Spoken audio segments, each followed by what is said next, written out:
So here I'm going to give you a quick overview of the inference techniques that we're going to cover in this class.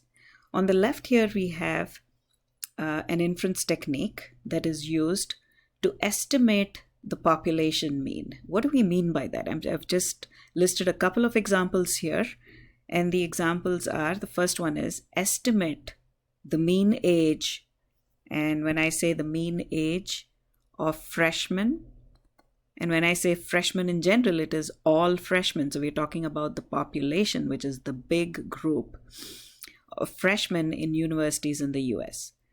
So since we are not referring to a sample, we are talking about the population mean mu. The next example is find the true mean.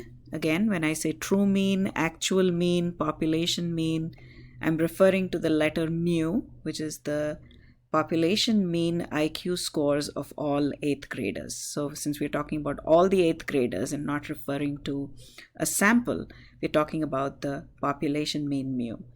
So if we need to find the mean, it's almost impossible. It is impossible to find the actual mean IQ scores, for example, of all 8th graders because it's a very large population.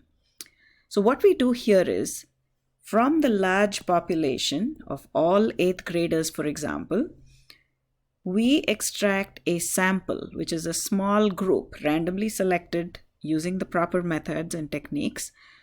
So this is our sample, and that's our population, the big set. So we're going to extract a sample, collect the IQ scores of this group of individuals who are boys, or rather children in the 8th grade. And based on that data that we collect, we do certain calculations depending on the type of procedure we use, and we calculate what is called a confidence interval.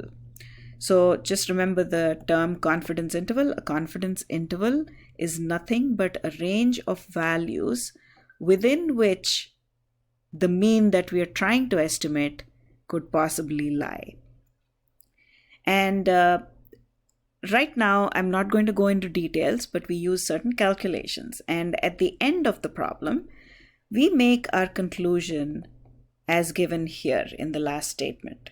We say something like we are 90% confident, and we'll discuss the meaning of this 90% confident. It's not exactly what you're thinking right now if you're not familiar with the techniques.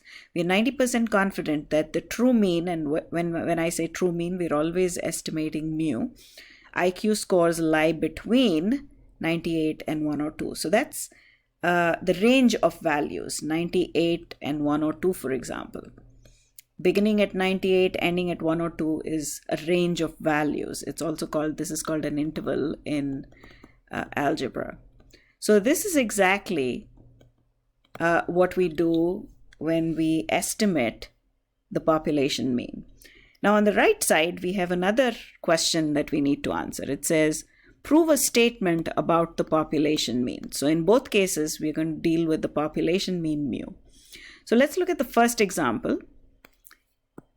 And the first example is find evidence that the mean age of all freshmen is more than 19.5 years.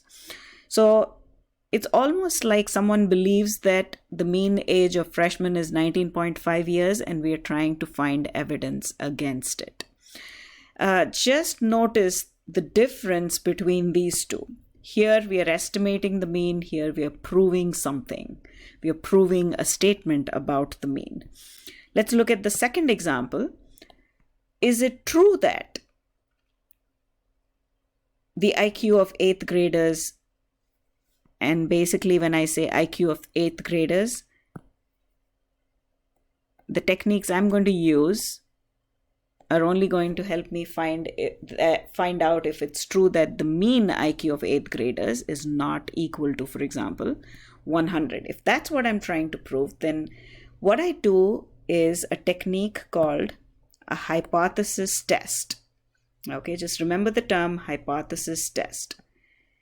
We use a hypothesis test to find evidence.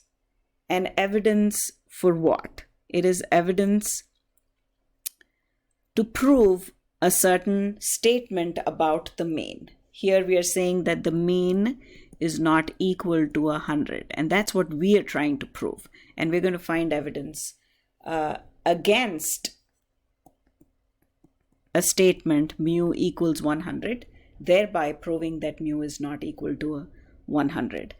So right now I'm not going to go into details again, but since this is just an overview, but we're going to make a conclusion that looks something like this.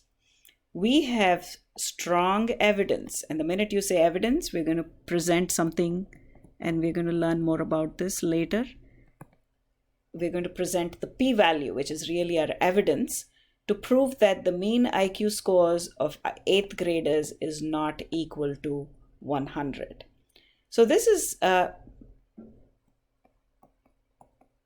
how we are going to make conclusions in both cases, whether we are trying to estimate the mean, which is the left side, or trying to prove a statement about the mean, in which case we do a hypothesis test and we make a statement which says, here is the evidence to prove it.